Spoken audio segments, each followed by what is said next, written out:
De toute façon, aucune mesure n'est vraiment prise. C'est du toujours plus, on offre et on ne demande pas grand-chose en contrepartie. On ne sait pas trop qui sont ces dieux là au-dessus. C'est des réalités profondes. Le Premier ministre a récemment tiré la sonnette d'alarme au sujet de la situation budgétaire de la France. Selon lui, la dette française actuelle serait un piège dangereux, potentiellement irréversible. Que pensent les Français du système actuel et des dépenses de l'État? C'est ce qu'on va essayer de comprendre. Pensez-vous que l'État français dépense trop d'argent, qu'il est trop lourd à assumer pour les Français? Oui, absolument. Je trouve que l'État a un train de vie beaucoup trop élevé. Qu'est-ce qui vous pose le plus de problèmes dans les dépenses de l'État à première vue? Les fonctionnaires et la réglementation infernale. En fait, on s'y perd parce qu'il y a des taxes un peu pour tout. Et en même temps, il y a des aides. Et en fait, on se demande mais pourquoi nous taxer si derrière vous mettez des aides? Et en fait, on ne comprend pas trop quel est le mécanisme. Et on a l'impression de ne plus savoir en fait ce qui est fait de notre argent, quoi. Ah oui. Donc pour vous, le principal problème, c'est un manque de visibilité. Vous aimeriez qu'on ait une vraie conscience, en gros, d'où notre argent part, de comment il est utilisé, etc. Pour vous, c'est trop opaque pour le moment.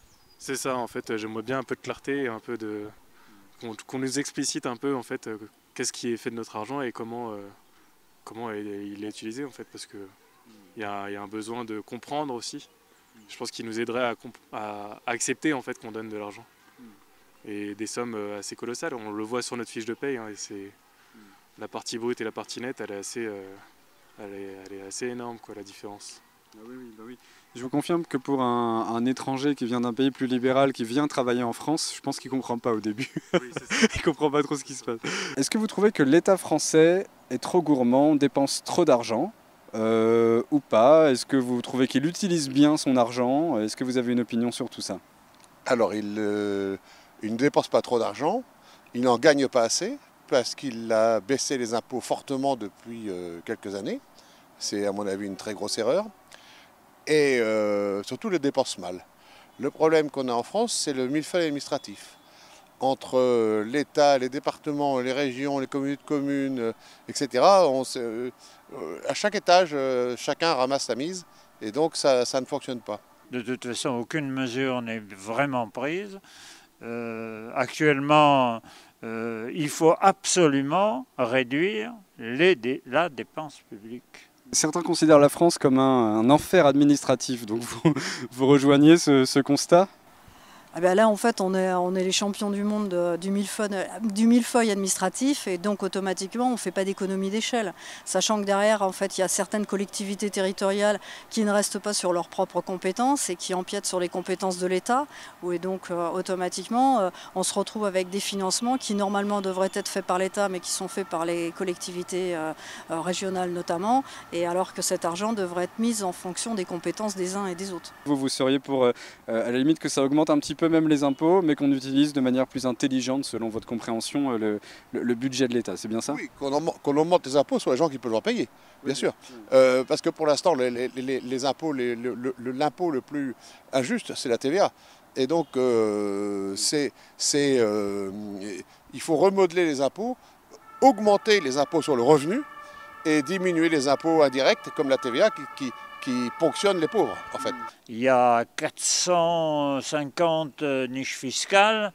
On pourrait en réduire la moitié. On pourrait réduire le nombre d'agences. Je ne sais pas si on peut le classer dans les dépenses sociales, mais on peut économiser beaucoup d'argent en rognant sur la dépense publique. Je pense que c'est la seule piste. Pour les recettes, évidemment, augmenter les impôts, certainement pas, on en paye assez. Non, je crains que maintenir ce niveau d'aide sociale, ça ne soit pas possible pendant très très longtemps. Donc ça me flanque un peu la frousse pour mes enfants et petits-enfants qui ont été obligés de faire face à cette dette colossale. On ne réduit pas le niveau d'aide sociale parce que c'est de la redistribution, donc ça permet, contrairement à ce qu'on dit généralement, le système d'aide sociale en France a permis, par exemple pendant le Covid, de compenser les pertes de revenus et que l'économie ne s'effondre pas. Et donc, non, c'est pas le niveau d'aide sociale qui va baisser, c'est qu'il faut remoduler les impôts pour augmenter là où on peut et diminuer là où on doit. C'est du toujours plus, on offre et on ne demande pas grand-chose en contrepartie. Je trouve que les Français actuellement ne travaillent pas assez.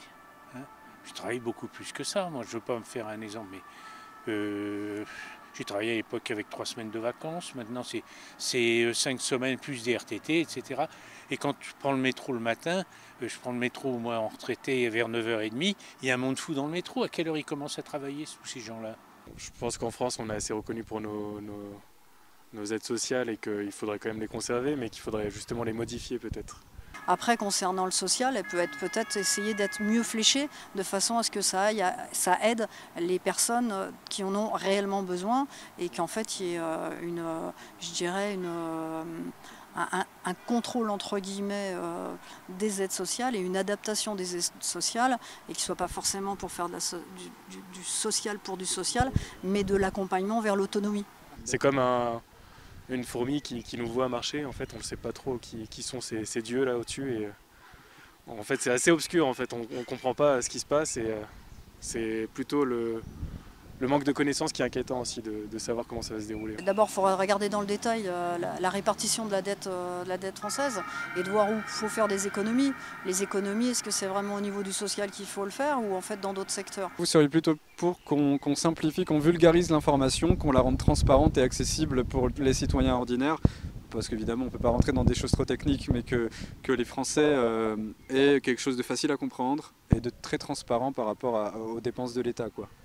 Oui, c'est ça. Je pense qu'il faut plutôt propager des idées plutôt que propager des idées politiques. Propager en fait des idées concrètes qui parleraient beaucoup plus aux gens et qui permettraient justement de prendre un réel parti. Est-ce que vous êtes inquiet si on vous dit que nos enfants, les générations futures vont devoir payer pour la dette qu'on a accumulée, enfin que l'État, pas nous, mais que l'État français a accumulée depuis toutes ces années? Est-ce que vous avez une opinion là-dessus et est-ce que ça vous préoccupe? Oui, bien sûr, ça me préoccupe beaucoup pour mes enfants et petits-enfants. Et moi, j'avoue être tout prêt, en étant retraité, accepter qu'on tape un petit peu sur les retraités, parce qu'on vit bien. La plupart des gens que je connaisse de mon âge vivent bien. Donc, il faut accepter un peu qu'on vive un peu moins bien pour que nos petits-enfants s'en sortent mieux. À mon avis, ils ne vont pas souffrir de la dette, ils vont souffrir du climat. Et si aujourd'hui on ne change pas notre manière de faire, de toute façon ils ne verront pas l'avenir, donc il n'y a pas de problème. La dette se réglera d'elle-même.